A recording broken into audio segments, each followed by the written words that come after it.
안녕하십니까. 대수평 본부장 박상원 신문입니다. 오늘은 정의구현 사재단이 해체되어야 하는 이유, 이러한 주제를 가지고 여러분과 함께 생각하는 시간을 갖도록 하겠습니다. 올해 2024년 노벨 문학상은 한국의 작가인 한강에게 수여함으로써 한국인은 이런 쾌거에 대해서 축하해야만 하지만, 그러나 그의 작품 속에서 표현된 4.3 사태나 5.18에 대한 인식이 마치 국가적 공권력이 민주시민을 무자비하게 탄압한 것처럼 예단하는 매우 편협적인 시각에 근거한 왜곡된 역사의식이고 균형적이고 합리적인 파악에 의거한 판단이 아니기 때문에 마냥 축하해 줄 수 없는 상황이었습니다. 그러나 올해 2024년 노벨 경제학상 수상자는 다론 아제모울로, 사이먼 존슨, 제임스 로빈슨 교수팀이 공동으로 수상 결정되었다고 전해지고 있습니다. 그들의 여러 저술 중 국가는 왜 실패하는가? 라는 저서가 수상하게 된 큰 근거였습니다. 남북한은 그 문화적 전통이나 같은 언어, 또 지리적 위치 등이 대단히 균질적인 이러한 남북한에서 정치 제도의 차이가 북한 인민을 세계에서 가장 가난하게 만들었고, 남한의 경제 자매를 가장 부유하게 만들었다는 것입니다. 즉, 남한의 성공은 포용적인 경제 제도 덕분이고, 북한의 실패는 착취적인 경제 제도 탓으로 해석했습니다. 토마스 에디슨이 멕시코나 페루에서가 아닌 미국에서 성공한 것과 같이 세월이 흘러 북한이 아닌 남한에서 기술 혁신 기업인 삼성과 현대가 출현할 수 있었다는 것입니다. 좀 더 쉽게 해석해 보면, 포용적 경제 제도란 국가가 창의적인 기업가를 인정하고 같이 협업함으로써 경제 발전을 이룩한 것임에 반해, 사회주의 제도는 기업가는 이웃만을 챙기는 부도덕하고 탐욕적인 존재로만 인식하고 그들의 창의성과 이윤 동기를 배제하고 국가 주도로 운영하는 제도라는 것입니다. 그 결과물의 대표적인 예가 최빈국 북한이라는 것입니다. 지금 현재 북한의 상황은 국가가 주민들을 요람에서 무덤까지 책임져 준다는 사회주의적 복지 개념은 어디로 실종되고, 몇백만 명이 굶어 죽어도 아무 대책 없이 지켜만 보고 있는 무기력함을 자처하고 있습니다. 그러나 우리 대한민국은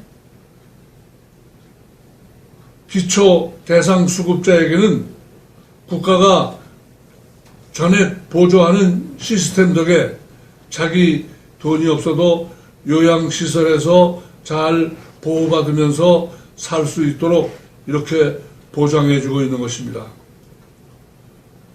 그렇다면 정의구현 사재단이나 좌파 정치 세력이 추구하는 가치는 어느 쪽인가 하는 것입니다. 자유민주주의를 지지합니까? 아니면 사회주의적 제도를 지지하는 것입니까? 정의구현 사재단은 좌파 정치 집단의 여러 실패한 정책에 대해서 비판하는 상황은 전혀 없었으며 문재인의 자유민주주의의 우월함을 인정하지 않고 대한민국의 정체성과 그 존엄성을 그 존재만을 존립 자체를 위태롭게 하는 아주 많은 정치적인 행위나 언행에 대해서 자유민주주의의 가치를 인정하는 그러한 인사들은, 그런 문재인은 북한의 간첩이라고 비판하는 형국이 야기되었지만은 정의구현 사재단에서는 줄기차게 그런 상황 속에서도 그를 지지하는 태도를 보였고, 문재인 시즌2에 불과한 이재명을 아주 공개적으로 지지하였습니다.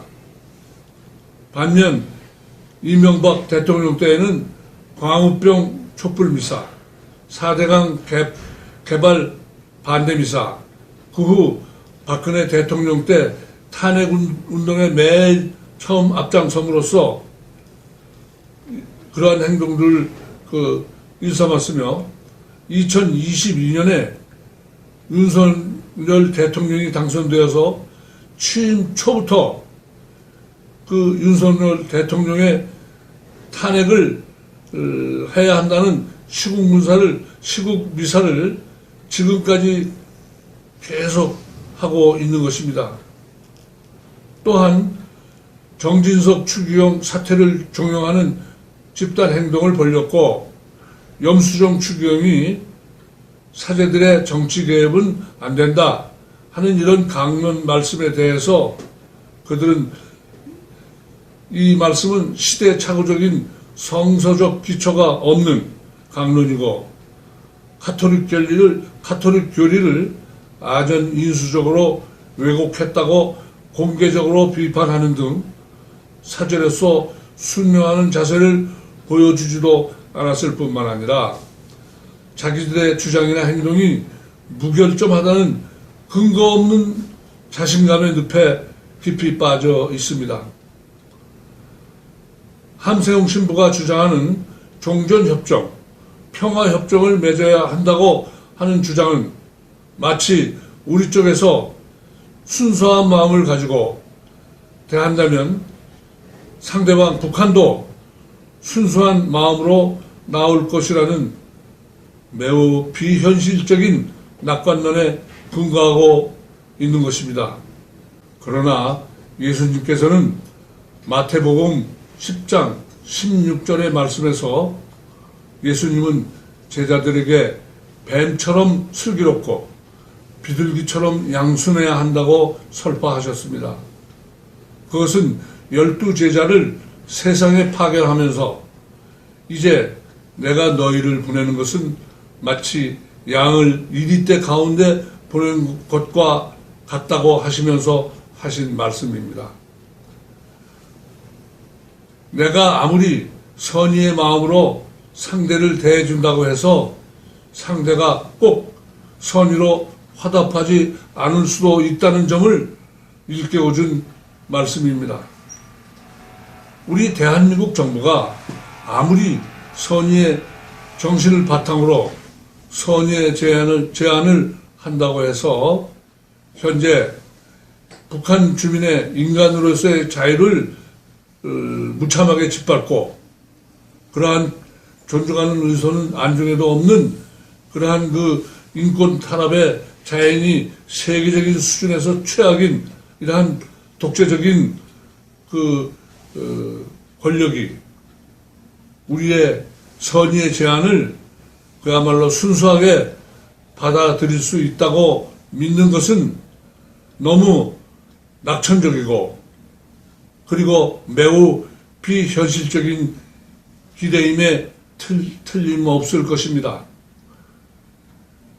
그러나 이것을 성서적 입장에서 아주 충실한 언행이라고 강변하고 있는 것입니다. 손흥민 선수가 영국 프로 축구팀 일부 리그에서 활약하고 있기 때문에 우리 국민들은 그들의 축구 경기 영상을 자주 볼 수 있었을 것입니다.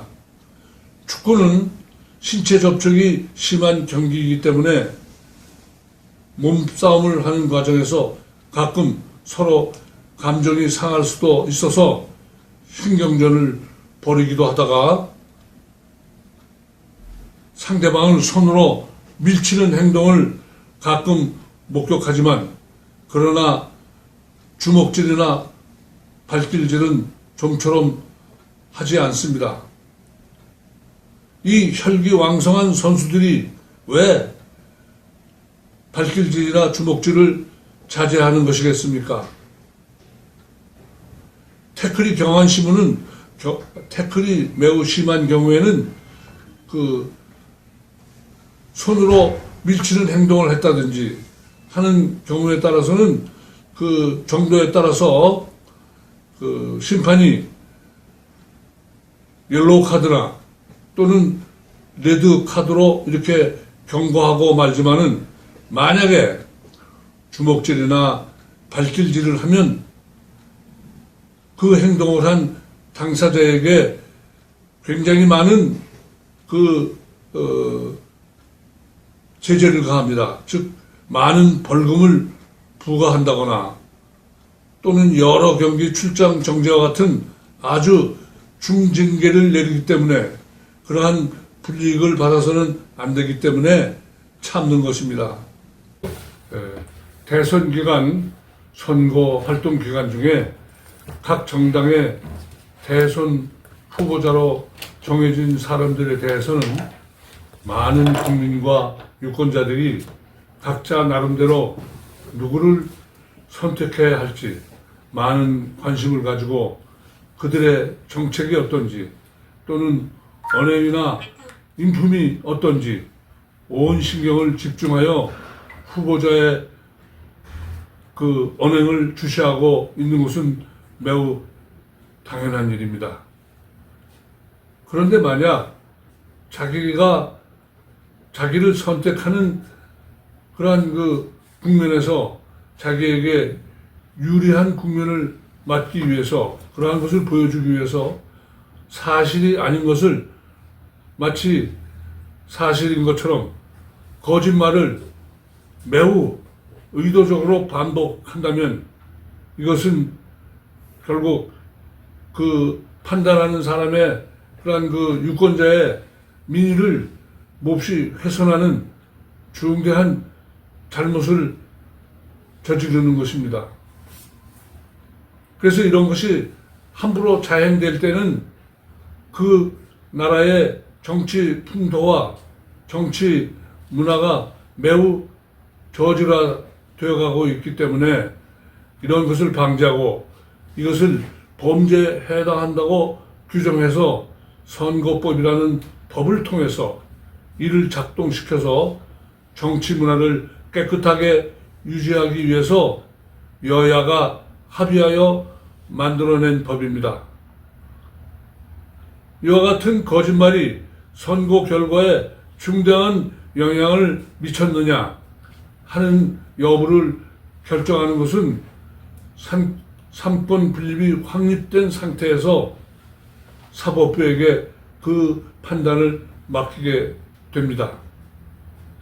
이렇게 장황하게 설명하는 이유는 지금 현재 이재명 후보를 지지하고 두둔하는 사람들이 의외로 많이 있고, 또 이재명 씨가 한 거짓말이 그게 무슨 큰 문제가 되느냐, 이렇게 잘못 생각하는 이러한 판단 오류에 대해서 지적하지 않을 수가 없는 것입니다. 이것은 정치 문화를 선진국 수준으로 유지하면서 자유민주주의의 올바른 선택하는 제도를 지켜내야 하기 때문에 필요한 것입니다. 그러므로 이들의 판단은 앞으로 자유민주주의의 앞날을 위해서, 발전적인 앞날을 위해서 매우 유감스럽고 염려스러운 바입니다. 또한 민주주의가 제대로 정착되어 있는 나라에서는 사회 정의를 바로 세우는 역할은 사법부가 담당하고 있는 것입니다.